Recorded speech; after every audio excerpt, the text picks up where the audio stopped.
naka affaire yi mbaa lépp jàmm naka ajuma ji ñu ngi leen di baal wax bu baax di leen baal jaajëf Boubacar desde Zaragoza, ¿qué tal? ¿Cómo estás? Bien. ¿Qué tal el viernes? Espero que estáis pasándolo bien. As maa ngi lay bëgg naka waa England ñu ngi leen di ziar ñoom tamit Wali Diagne yéen ñëpp ñu ngi nekk ñi di ñu suivre di lancer appel rek nit ñëpp doomu Sénégal yi di wax ne tey bis bu mag la ndaxte ajjuma ji weesu day ci xat-xat ak ci dóorante ak ci xeex lañ ko naroon a def tey nag ci fulla ak ci fayda ci jàmm ci xam-xam ak ci ay xalaat moom la ñu war a defe tey concentration bi Pape Malick bëgg naa la Cheikh Bob mon frère Viviane ma sœur maa ngi leen di ziar bu baax a baax di ñaan képp koo xam ne que ni doomu Sénégal nga te nekk Dakar mu jege la manifestation bi ñu ngi lay ñaan nga génn ngir won àddina bi ngir won Macky Sall ne ko lii nga xam ne mooy suñuy ressources naturelles en général ndax pétrole bi la ñuy wax nii rek mais ressources naturelles yépp la en général. Salam Thomas maa ngi lay bëggee maa ngi lay ziar baax Thomas. Pape Malick sí, hablo español, claro que sí. Puedo hablar el español durante todo lo que es la conversación. Lo que estoy hablando en francés, yo lo puedo decir en español. Yo he sido traductor de español también. Todos los ministros que han estado en España durante el gobierno de Abdoulaye Wade, he estado yo traduciéndoles con sus homólogos ministros. O sea que puedo hablar castellano hasta mañana. Entonces, no tengo ningún problema en esto. Hablo castellano, hablo francés, hablo portugués y inglés también y el wolof. O sea que, bien. Bueno, maa leen di ziar bu baax Pape Malick dafa ma doon tooj naa ma ndax da ngay làkk espagnol ma ne ko ministre bu ma sa ñëw jóge ci nguuru Ablaye Wade ñëw Espagne maa traduire li ngay wax te noonu laay waxee portugais noonu laay waxee anglais bi nag niveau moyen waaw donc voilà portugais bi aussi noonu laa ko doon wax quoi mais ñu ngi leen di ziar bu baax di leen bëggee Thomas di wax ne génn bi ñuy woon nit ñi pour ñu génn ko tey génn bu am fulla la war a doon génn bu am fulla am fayda moom la war a doon génn la war a doon boo xam ne ñun dañ ci war a wane ne ressources naturelles du Sénégal yemul rek ci pétrole bi parce que il faut nit ñi ñu wax leen information yoo xam ne dañ koo war a yóbbaale di koy xam ñun tamit sunu mbokk yi ak sunu famille yi information yi ñu leen di wax tamit ñu di koy xam est-ce que xam ngeen ne ressources naturelles or bi 10% lañ ciy am est-ce que xam ngeen ne zircon bi 10% lañ ciy am est-ce que xam ngeen ne pétrole bi 10% lañ ci nar a am est-ce que xam ngeen ne gaz bi 10% lañ ci nar a am parce que négociation bi ñu négocier ñi ko doon négocier di ko waxaale dañ cee sóoraale ñoom seen intérêt personnel.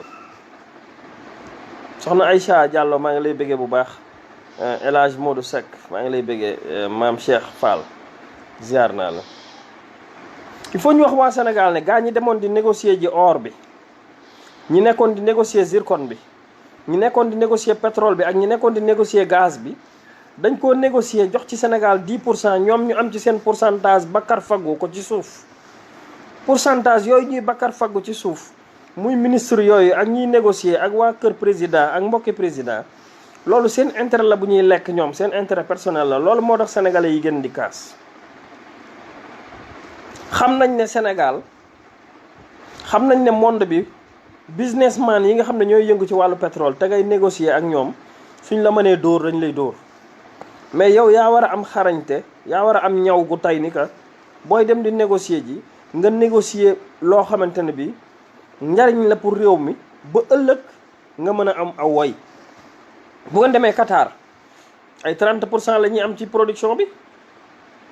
bu ngeen demee ay Dubaï ay 40% la ñuy am ci production bi. bu ngeen demee ay Nigéria ay 30% la ñuy am ci production bi. waaw lu tax ñun ñu am 10%? parce que suñ gaañ yi ñoo mënta négocier. parce que suñ gaañ yi ñoo dem négocier loo xam ne dañ leen a jox ay pot de vin ci suuf pour ñu nangu 10% yi. bu doon intérêt yi Sénégal la ñuy xeexal dañuy def comme Nigéria dañuy def comme Qatar dañuy def comme Dubaï ñooñu nga xam ne ay 30% 40% moom la réew mi di am ci exploitation pétrole bi. mais 10% ñu koy jox Petrosen. Petrosen mooy Sénégal saa boo leen déggee 10% yi ñu jox Petrosen rek mooy 10% yi moom lañ jox Sénégal ndax Petrosen moo représenté Sénégal ci négociation yi. bu ñu leen di nax naan leen waaw après séddoo la dañuy séddoo production déedéet. xam nga yéen a ngi dégg fan yi ñu naan waaw pétrole bu génnagul sax ñu ciy wax pétrole boo xam ne xelleegul mais signé nañ contrat bi ba pare. yéen ñi jàng yéen ñi xam Ibrahima Cissé yéen ñi nekk ci administration bi yéen Jacques yi mais xam ngeen lan mooy un contrat. j'espère que xam ngeen lan mooy un contrat. un contrat kay buñ ko xasee signé li ñu signé tay yii nii ba pare même bu pétrole génnagul dans 2 ans bu pétrole bi génnee li ñu signé nii jamono ji 2017 li ñu signé loolu mooy valable. kon wax ci dafa jot kon buñ ñu jéem a freiné ne waruñu cee wax parce que pétrole bi génnagul loolu encore une fois beneen xeetu nax la. il faut ngeen xam gaa yi nii naxee nit ñi ak nit ñi dévier xelu ñi nga xam ne jànguñu wala xamuñu wala kilifa diine yi wala ñi nga xam ne dañu leen a bëgg a dóor dañ leen di nax naan leen waaw pétrole baa ngi nii de génnagul 2022 lay génn comme 2022 la war a génn ñu nekk ci di ci wax nii mais dañ ciy wax parce que signé nañ contrat bi ba pare. dañoo war a wax ci pétrole bi parce que contrat bi signé nañ ko ba pare. contrat bi ñu signé ba pare ba ne Petrosen 10% ngay am BP ak Cosmos 90% yi ñoo koy am. waaw loolu même 2022 buñ ca yeggee mais Petrosen 10% la ciy am. kon jot na Sénégalais yi génn ñu négocier waat contrat bi nangu ji résilier contrat bi waxtaane waat ko xool nuñ ko tëggaate ba nga xamante ne bi Sénégal dana ci mën a am sax au minimum 30%. loolu buñ ko waxee tubaab yi ñu nangu ko ginnaaw pétrole bi feeñ na ba pare gaz bi feeñ na ba pare te xam nañ ne am na buñ leen woowee négociation renégocier am na ci loi pétrole renégocier am na ci contrat boo mënta gis contrat yépp la ñuy renégocier te ñoom ñooñu muy BP muy Cosmos xam nañ ne seen intérêt mi ngi ci. boo leen woowoon renégociation ne leen ñii kat négociation bi ñu defoon dafa tuuti Sénégal war naa am lu ëpp lii dañ koy nangu kon ñoo ngi ñaan mbokku Sénégal ñu xam ne lii xeexu peuple bi la. maa ngi leen di nuyu yéen ñëpp Cheikh Kanté Bankole Fatou Pen Cheikh l'ambassadeur Khadim maa ngi lay bëggee yéen ñëpp Omar Gueye mon frère maa ngi lay ziar bu baax. ñi ngi wax ne génn bi Sénégalais yi war a génn farata la c'est une demande sociale. génn boobu lu muy laaj luñ ci soxla ñu fësal ñun ñëpp ne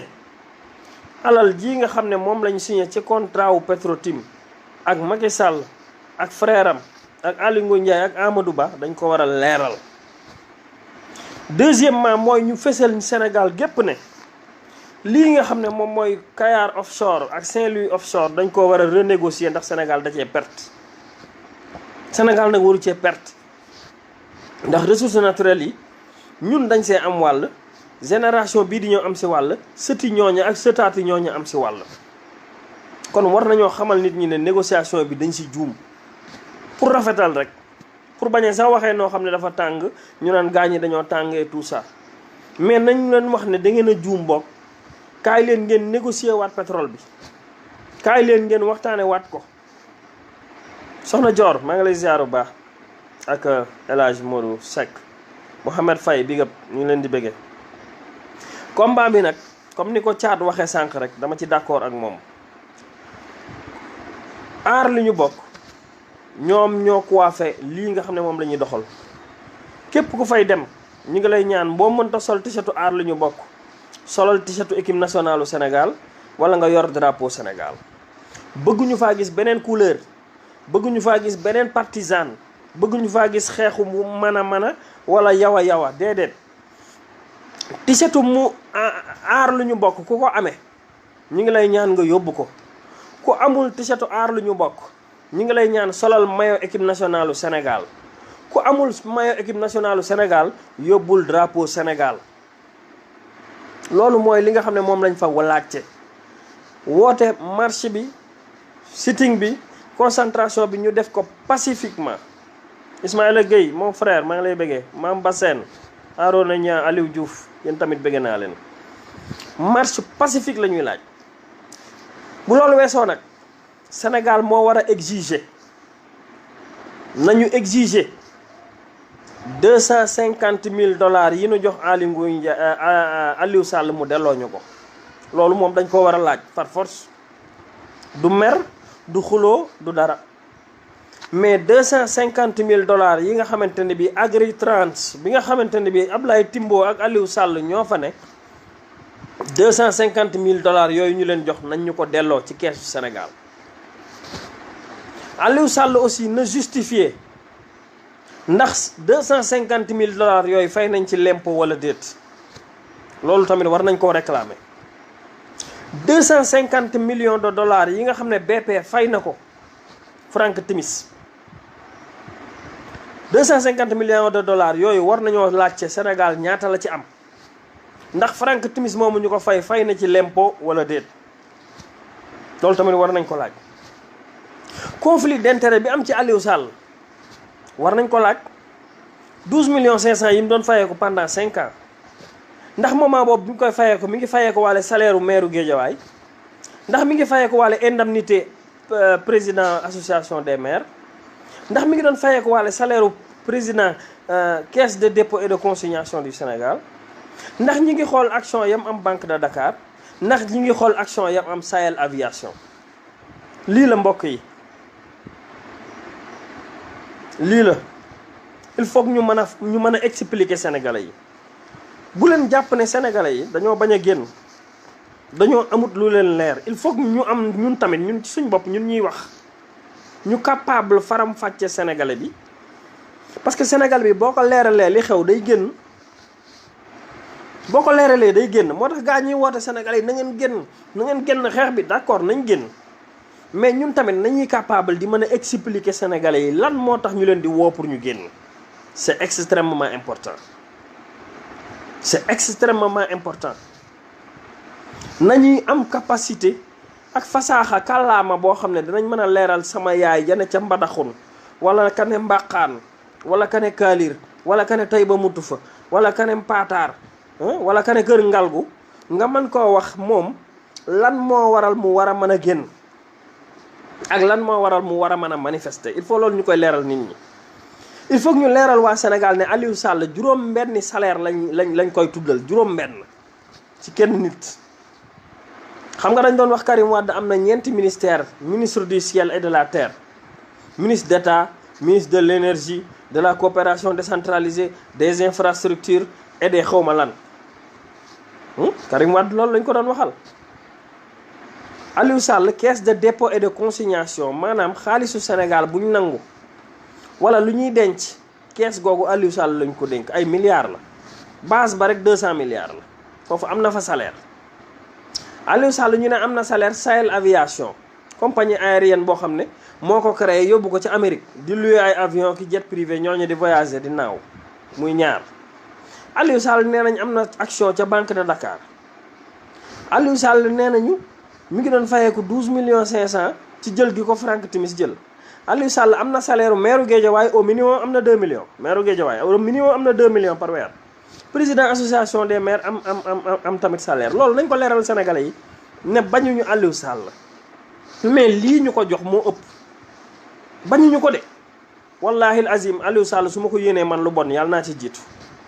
man su ma yéenee Aliou Sall lu bon yàlla naa ci jiitu waaye du yoon mu am juróom-benni salaire milliards yu bari yi mu yor du yoon mu yor ko këram googu mu am ci Géejawaay pour lan tabax building tabax palais bu rëy boo xamante ne bi yow ñi dëkk ci sa wet sax boo demee amuñu lu ñu reere c'est pas joli c'est pas correct gaa ñi nañ am éthique gis ngeen nañ bàyyi bu sénégalais yi di taxawee di wax ñu jàpp ne dañ leen a soxore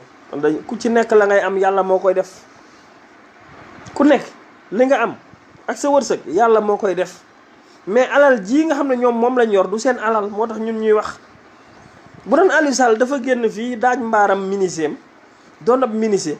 di daaj ay lal wala ay bunt wala ay banc yu nit ñi toog di gagné viam kenn du ko wax dara lu mu def baax na waaye deful loolu dañ koo dénk alali Sénégal mu koy pasaree ba nit ñi jàpp ko. dañ koo dénk ay position mu sukkandiku ci position yooyu magam ne ak njiitu réew gi magam nekk njiitu réew di ci amee xaalis loolu mooy enrichissement illicite. tey Aliou Sall il s'est enrichi illicitement. Enrichissement illicite nag képp ku ko def képp ku ko yore képp ku ci nekk dañ laa war a jàpp ni ñu jàppe woon enrichissement illicite Karim Wade ni ñu jàppe woon enrichissement illicite Khalifa Sall. El Hadj Kassé way nangam sangam El Hadj Kassé voilà nee na way waa ji mais El Hadj Kassé li mu wax loolu rek am. waa tey persisté waat na nag tey si gën naa persisté nee na li mu wax dëgg la insisté na ci li mu wax. xam nga dañ doon wax ne El Hadj Kassé am na ñoo xam ne sax dëkkal nañ ko fu ne wax nañ ko wax ju bon ju nekk démb mais insisté waat na nee na tey li mu wax dëgg la ba gën leen cee dollil sax daan ne Macky Sall li tax sax ñu def ko li tax mu nommé rakkam sax dañ ko cee poussé waaye naru ko woon dañ ko cee poussé. kon li xew leer na mbokk yi xam nga la moo des freiné ko niñ koy freiné mooy population Sénégal ñooy génn demander la démission du président de la République lu mësta am ci Sénégal. man je propose à ce que bu ñu génnee na am ñu bind pancarte ñu demander la démission du président de la République du Sénégal. Macky Sall démission am daf ko war a déposer parce que il n'est plus crédible. Macky Sall n'est plus crédible. Macky Sall dafa trahir réewam. Macky Sall dafa trahir constitution Sénégal kon moom Macky Sall mériteetul jiite Sénégal. su doon te yenn réew yi la président bi dootul am jàmm tant que wàccul xawma nag réaction population Sénégal nan lay demee mais ci yoon day ci sama gis-gis fii may wax ak yow bu doon ci réew yu sérieux yi la Macky Sall dootul am jàmm tant que wàccul. kon bokk na ci demande sociale au Sénégal bi ñuy demandé mooy la démission du président de la République. mooy li nga xamante ne mooy li fondamental. Aliou Sall nag kenn waxul ay waxam dañ koo war a wàccee waratul a jiite loo xamante ne bi ab sàcc warut a jiite alali réew mi. koo xam ne dañ laa jiiñ sàcc waratoo jiite lu ñëpp bokk te caisse de dépôt et de consignation ñun ñëpp ñoo ko bokk. mairie de Guédiawaye institution publique la. association des maires institution publique la. caisse de dépôt et de consignation alalu Sénégal yëpp la. ñett yooyu Aliou Sall waru cee jiite benn. fii may wax yow nii bu doon Macky Sall lu sérieux lay def wala nekk nañ ci gouvernement bu sérieux benn institution politique bu publique nomination politique bu publique Aliou Sall waratu koo jiite. loolu mooy li ci njëkk ba pare ñu ubbi enquête ci moom les faits yi ñu koy toppee yépp ñu justifier ko ba pare tëj ko ci kaso bi ni ñu def ñeneen ñi. gis nga Soxna Dior Pamela Arona Mansour Seck Diourbel sunu town Njaareem News Mansour Seck maa ngi lay bëggee doomu Diourbel bi nga xamante ne bii vraiment mi ngi liggéey lu mag ci en ligne ci information yi di ko jox waa Diourbel. xam ngeen ban problème la Macky Sall am dafa xamul lan mooy communication dañ koy jàng. xam nga fan la gaañi di juume dañuy xeeb nit ñi te xamuñu ne nit ñi am na lu ñu xam loo xam ne xamuñu ko. communication am njàng la communication du journalisme de. Macky Sall fam juume mooy dafa jël ay journaliste ay Yakham Mbaye ay El Hadj Kassé def leen ay conseillers en communication yaakaar ne comme journalisme ak communication dañoo xaw a lié ñu jàpp ne ñooñu ñoo xam communication déedéet communication dañ koy jàng branche la à l'université dañ koo jàng ñun yàlla mi ma tiim xam na ko wallahi lazim branche la branche duwul ne El Hadj Kassé wala Yakham Mbaye ab journaliste la rek mën na communication politique communication politique dañ koy jàng de ba nga koy jàng am ci lijaasa duwul ne rek yàgg naa du génn télé wala xaaral ma jëli Mamadou Ibra Kane wala xaaral ma jëli Alassane Samba Diop wala xaaral ma jëli Pape Alé Niang déedéet Pape Alé Niang journaliste d'investigation la Pape Djibril Fall journaliste d'investigation la Cheikh Yérim Seck journaliste d'investigation la ay El Hadj Kassé ay ñoom yaa xam mbay c'est des journalistes normal ni yu télévision ils traitent des informations ce ne sont pas des communicants duñu ay conseillers en communication politique loolu moo tax njombe yi ñuy def ñi di ko def moo tax lii ñuy wax nit ñi di ko wax parce que communication politique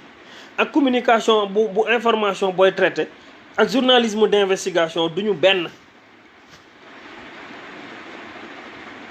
foofu la Macky Sall juume dafa tànn ay journalistes yaakaar na ñoo xam communication alors que la communication est une filière booy dem jàngi la communication politique ça s'apprend à l'université xawma ndax filière bi nag am na Sénégal am déet mais bitim réew da am na fa moom dañ la koy jàngal technique gu campagne électorale sax dañ la koy jàngal xawma ndax fii Sénégal am na fi wala déet ndax jàngewu ma ko fi foofu nag moo waral lii xew des fois ñu def njombe wax ay secret wane ay secret wane ay erreur parce que xamuñu communication politique li des nag mooy Macky Sall Aliou Sall Aly Ngouille Ndiaye Amadou Ba Ablaye Timbo Mansour Faye ñii dañoo am problème parce que ñoo ŋànk pétrole Sénégal bi ak gaz bi waa léegi ñoom la ñu war a laaj ñun ñoonu war a indil ay leeral du ñun ñoo war a dem di yóbbu benn preuve ci procureur bi moo leen war a woo ñooñu mais comment se fait-il que ñu fay la $250,000 nga doon fayee ko 12,500,000 signé benn clause boo xam ne 6,000 milliards la nañ leeral askanu Sénégal ne leen 6,000 milliards ci marché bi maa ngi leen di ñaan wax leen Sénégal ci télévision bi ne leen 6,000 milliards buñ ko amee bu ñu récupéré xaalis boobu dootuñu fay courant dootuñu fay ndox te xaalis boobu dana des mën nañ cee tabax ñeenti hôpitaux de référence gis nga hôpital ba nekk Niger bu 45 milliards mën nañ cee tabax ñeent ci suuf ci biir Sénégal benn hôpitalu 45 milliards boobu président Niger def Niger ba nga xam ne ku feebarati dootoo dem bitim réew di faju 6,000 milliards yi mën na cee génn parce que buñ leen waxoon ñaata la ñuy jël ay milliards di ko faje ji ay nit bitim réew yéen da ngeen dar seen gémmiñ maa leen ko wax waroon naa am indiscrétion gouvernement Sénégal wax leen mooy sëriñ si mooy ñoom ministre yooyu mooy magistrat yi mooy haut gradé yooyu ci armée bi ak ñeneen ñi nga xamante ne bi ay membre influent lañ ci réew mi bu leen nguur gi waxoon ñaata lañ leen di fayal pour ñu faju ji bitim réew ci l'argent du contribuable ngeen dar seen gémmiñ nga lii mënta nekk pourtant ñu ngi koy def waa xaalis boobu milliards yooyu ñuy jël di ko faje ji ay nit at mu jot ñuy dem Amérique wala ñuy dem France di faju ji mais milliards yooyu lan moo tere ñu tabax hôpital de référence fii ci Sénégal ñuy fajoo fii ci réew mi lan moo tax mënuñu ko lan moo tax mënuñoo tabax hôpitalu 50 milliards Sénégal gën ngaa néew dana def 10 milliards at mu jot ci faji ay doomu aadama at mu jot Sénégal dana def 10 milliards ci faj ay doomu aadama waa durant 5 ans yi Macky Sall yi du 50 milliards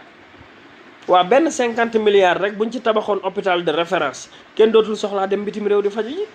6,000 milliards yi nag mën naa tabax ñeent ci hôpital de référence yooyu tey 6,000 milliards yi mën naa assurer courant ak ndoxu Sénégal 6,000 milliards yi mën naa tabax ñeenti Ila Touba autoroute Ila Touba mën naa tabax beneen Dakar Ila Saint-Louis mën naa tabax beneen Dakar Ila Tamba mën na tabax beneen Dakar Ila Matam ñoo xam nu mu leen neexee mais suñuy 6,000 milliards mën na ñeenti Ila Touba mën na ñeenti hôpitaux de référence mën naa tabax yeneen ñeenti université yoo xamante ne bi xam-xam danañ ko yokk fii ci réew mi ah mais mën naa def lu baree bari xoolal ñett yi ma leen wax rek 6 000 milliards yi bu ko ci jariñoon Sénégal nit ñi duñ noppaliku tey ñuy xëy di yokku lan carburant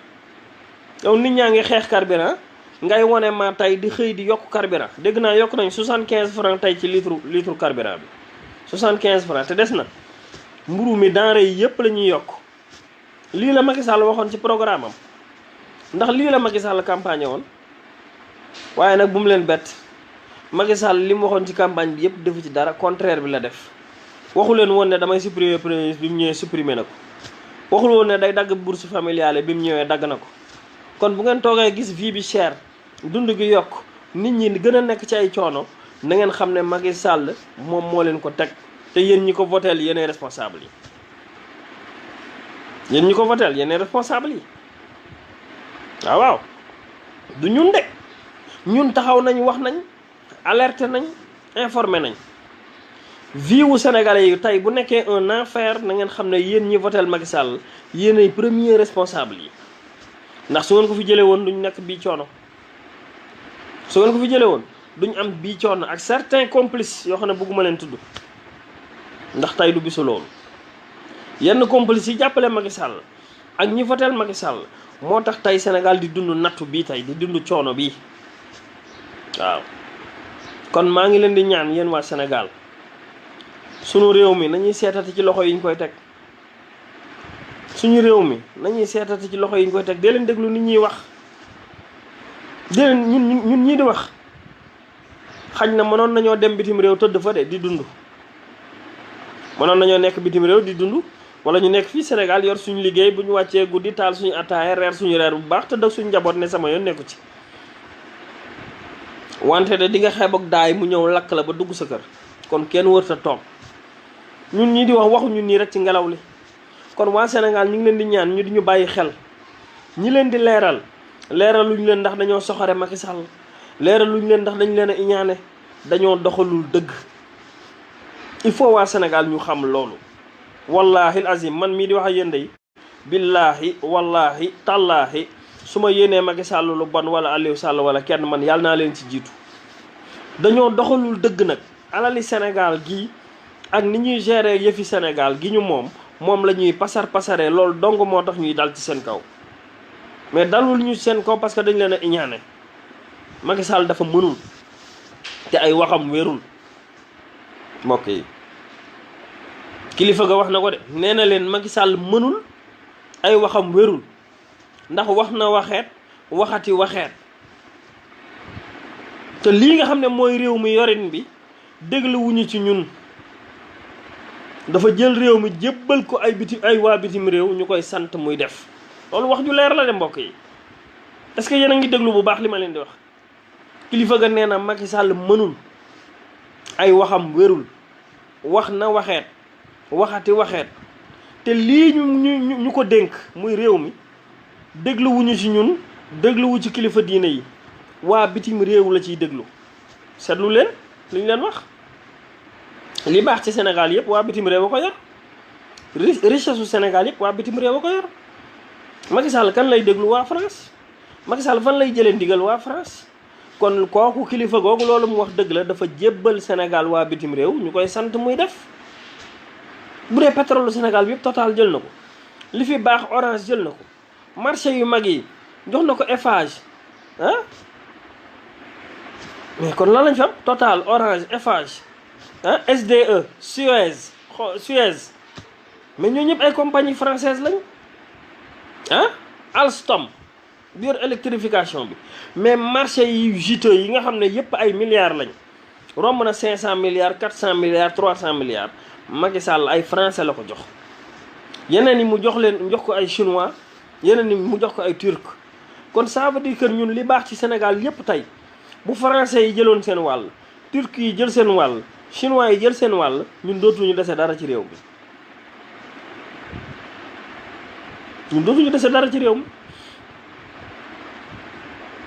Macky Sall nag complexe yam dafa yàgg complexe Macky Sall du léegi de mbokk yi dafa yàgg de est-ce que yéen a ngi fàttaliku ambassadeur bi Ablaye Wade dàqoon génn ko réew mi avant muy wàcc Macky Sall bi mu faloo rek ambassadeur boobu la njëkk a dem fekk ko ba France décoré ko. est-ce que yéen a ngi seetlu loolu est-ce que yéen a ngi seetlu ma Ablaye Wade génne woon na fi armée française est-ce que seetlu ngeen ne Macky Sall da leen a delloo si dëgg la yaa ngi may wax Auchan c'est vrai ak Carrefour ñooñu yu ndaw lañ ay centre commercial lañ yaa ngi may wax Auchan ak Carrefour ah yaa ngi may wax Auchan ak Carrefour ñooñu tamit ay centre commercial yu mag lañ ñu ngi leen di tasaare ci réew mi sunu bitig yi sunu marché yi bitigu koñ yi bitigu mbedd yi parce que gaañ ñi dañuy jaawale benn affaire bàyyi fi suñu bitigu mbedd yi borom bitig boobu tey di gañe dara di dundal waa këram moo gën nga jël ab Auchan teg ci digg quartier bi bitig yooyu yëpp tëj mais 50 bitig yooyu yëpp buñ tëjee nga ubbil waa Auchan dana jël lu ma 10 wala 15 jeunes ñu fay liggéeyee waaye ñooñu muy jël bénéfice bi li ci ëpp France la koy yóbbu. loolu waa Sénégal ne woon la ñuy analyser sama réew d'abord il faut ngeen nekk ay nationaliste di nga ubbeeku nag Senghor waxoon na ne le nationalisme avec ouverture vers l'extérieur je suis d'accord avec lui sur ça nit ki gëmal sa dëkk ba pare lu fi am bala nga koo sant kenn sant ko borom dëkk bi ki dëkk ci dëkk bi bu dee ay marché tali la nañ seet ñiy defar ay tali ci dëkk bi ñu jox leen ko bu dee ay centre commercial lañ nañ seet ñi nga xamante ne bi ñoo dëkk ci dëkk bi te yori moyens ñu jox leen ko balaa ñuy joxati ab étranger dara fii ci réew mi na fekk doomi réew mi tële ko ba pare loolu dañ ko war a bind bu ngeen demee bitim réew dem leen France wala ngeen dem Espagne wala ngeen dem fi mais ñoom seen loolu ay norme la ci seen ay réew lu tax ñun mënuñu bind loolu ñoom dañoo gën fi ñu toll nii bu ngeen demee France wala Espagne priorité ci marché du travail bu ngeen demee foofu ministère du travail dañ cee bind ne priorité bi ab espagnol la mooy priorité man nekk naa Espagne pendant presque 17 ans 18 ans xam naa li fa xew nekk naa ci gouvernement ba liggéey naa ci administration locale bu Espagne xam naa li fa xew man liggéey naa ci administration locale bu Espagne laa leen wax xam naa le marché du travail foofu boo demee Espagne tey priorité ba dañ ne espagnol la deuxièmement ñu ne kan ma topp ñu ne latino mooy ku dëkk Amérique latine troisièmement après mu door a nekk africain ñun lu tax mënuñu def lool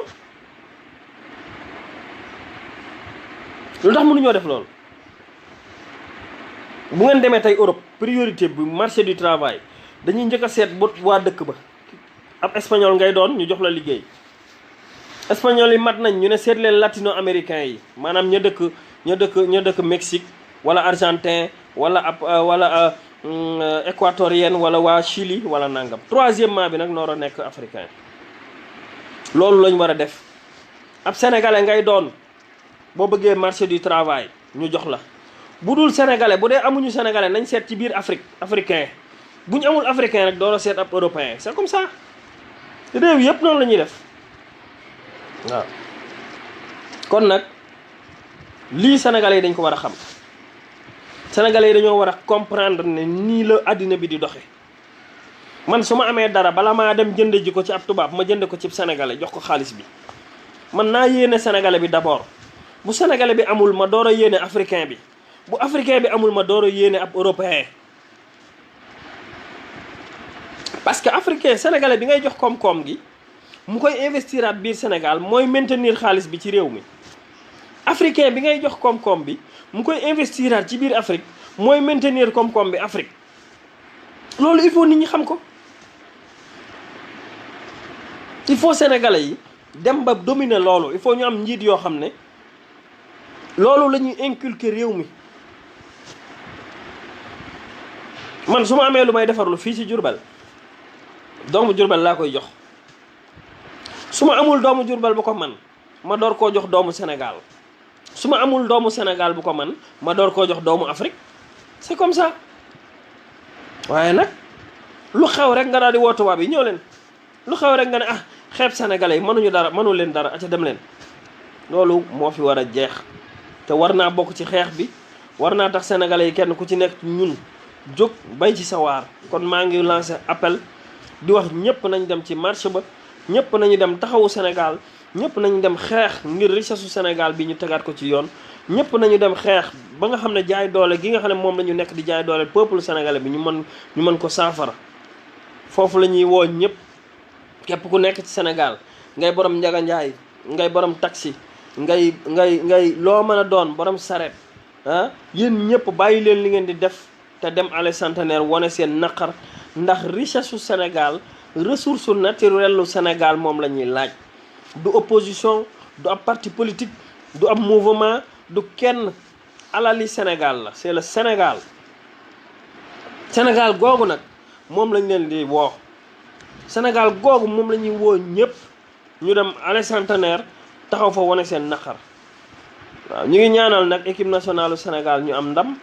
di ñaanal yéen ñii fi nekk ñëpp doon ñu seetaan ci ajuma ji yàlla defal leen tawféex ak taysiir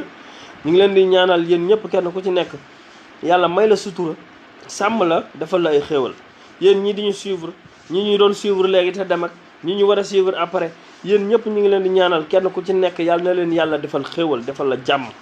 ñu ngi ñaanal équipe nationale du Sénégal ci Coupe d'Afrique bi yàlla may ko ci ndam di wax ne nag équipe campagne bi équipe nationale bi Coupe d'Afrique bi lu mu am solo bu mu leen détourner seen xel avenir u Sénégal fii la nekk de Coupe d'Afrique am na solo waaye lu mu am solo na ngeen xam ne pétrole Sénégal bii ak gaz bi suñu ressources naturelles yii nga xam ne ci la suñu avenir wékku moo ko ëpp solo fop moo ko ëpp solo 50 fois moo ko ëpp solo 200 fois kon bàyyi leen ko xel bàyyi leen xel Coupe d'Afrique bi nag bu mu leen détourné mais lii sénégalais yi di xeex na ngeen xam ne mooy farata ji nit ki buy xeex day xeex ci farata nit ki buy xeex na xeex farata football am fo la kay football ak kay fo day fekk avenir am baax ba pare mu dem di fo gis ngeen tubaab yii di fo Ligue des champions coupe du monde yi ngeen di gis nii ñoom seeni réew baax na ba pare de seeni réew baax na ba pare seeni réew neex na ba pare defar nañ seen réew ba mu baax bu leen neexee football ñun nag d'accord comme football dafa xew dafa am bokk nañ ca dem waaye nañ bàyyi xel ne farata ji mooy suñ pétrole bi mooy suñ gaz bi mooy yorinu réew mi mooy taxawaayu assemblée nationale député bu yu jub yu dëgër yu am jom mooy njiit yu baax njiit yu am jom am fulla am fayda li nga xam ne mooy farata ci Sénégal mooy système politique gu Sénégal bi ñu dem ba changer ko teg ay garde-fou am séparation des pouvoirs am ay nit ñu baax nit ñu jub nit ñu dëggu ñu mën a yor Sénégal lii daal mooy mbir mi donc ñu ngi leen di tuubal di leen jégalu di leen balu ak yéen ñëpp di leen baal di ñaan yàlla mu defal ñu tawfeex ak taysiir yàlla nañu yàlla defal jàmm yéen ñëpp Diop Mara Arona Viviane ma sœur bëgg naa la Tidiane yéen ñëpp yàlla na leen yàlla defal jàmm kontaan naa di leen gis saa su ne kontaan nañ ci encouragement yi ndaxte waxee ci xam-xam moo am solo waxee ci xel moo am solo déggin aussi moo am solo donc ñu ngi leen di bëgge bu baax di leen ñaanal yàlla bon week-end yéen ñëpp incha allah di ñaan yàlla li nga xam ne moom la ñuy sàkku ci Sénégal ak manifestation bi yàlla may ñu ci ndam ba autorité yi dégguñu ba li nga xam ne moom mooy dëgg ci pétrole bi ak gaz bi li ciy dëgg yàlla na ko yàlla leeral li ciy dëgg yàlla na ko yàlla feeñal ba képp koo xam ne wàcc nga ci yoon ñu teg la ci aw yoon jërëjëf One Love bëgg nañ leen bu baax yàlla na leen yàlla defal jàmm defal ñu saa su ne ni ma koy waxee indépendance économique ak indépendance intellectuelle yàlla nañu yàlla defal indépendance économique ak indépendance intellectuelle ñaar yii bu leen ko fàtte mukk Mounas maa ngi lay bëggee Mamadou Aïcha Diallo ma sœur indépendance intellectuelle ak indépendance économique moo yor doomu aadama boo ci manqué rek jaam ngay doon indépendance intellectuelle mooy tax nga mën a défendre say idée ba kenn du la nax indépendance économique mooy tax nga mën a faj say soxla sàng sa bopp sutura te doo topp di maral ginnaaw kenn kon ñaar yëpp yàlla nañu ko yàlla may parce que ñaar yëpp a am solo booy faj sa soxla yaakaaroo ko ci kenn doo ñaan kenn saa su ne dëgg ngay wax soo amee xam-xam am xel di xalaat kenn du la nax ci benn ci jenn wax ñaar yëpp nañ koy fexe di ko am boo ko amee nag kenn du la mënal dara boo ko amee kenn du la mënal dara waaw ndax fi léegi nit ki mi ngi dépendre ci nit rek du wax dëgg te loolu moo fi bari mooy ñoom Farba Senghor ak Farba Ngom ak ñoom Pape Samba Mbouba ñoom Yakham Mbaye ak ñoom Khafor Touré ak ñoom Souleymane Ndéné Modou Diagne Fada ak gaa ñi dar yi ci ginnaaw Macky Sall ñëpp c'est des transhumants, des gens yoo xam ne ils n'ont rien compris gëmuñu dara xaalis rek. ñooñu nag duñ mës a wax dëgg parce que waa ji la ñuy maral ginnaawam pour mu teg leen ci position yi. ñi nga xam ne ñoo fi topp ñëpp di ŋaang nii di doon imam ak di defi conférence ak naan Benno Bokk Yaakaar lañ bokk ak di wut ay parti politique yoo xamante ne bii mosuñoo dem élection ak amuñu 10 personnes li ñuy xaar rek mooy weer bu dee li ñu leen di mosal. moo tax ñuy défendre Macky Sall mais défendre ñu ko ci dëgg mosal gi ñu leen di mosal rek la. kon nag nañ leen dem allez centenaire rendez-vous bi allez centenaire la mbokk yi. one love jërëjëf ñu ngi leen di jox rendez-vous ba fan yi jaajëf Aliou Cissé yéen ñëpp bëgg nañ leen. Diawara bu Diawara Alimou Diallo Cheikh Ndiaye père ñu ngi leen di bëggee yéen ñëpp waaw leen ñaanal daal tawfeex ak taysiir waaw ñu ngi bëgg bu baax ci ñëpp macha allah waaw jaajëf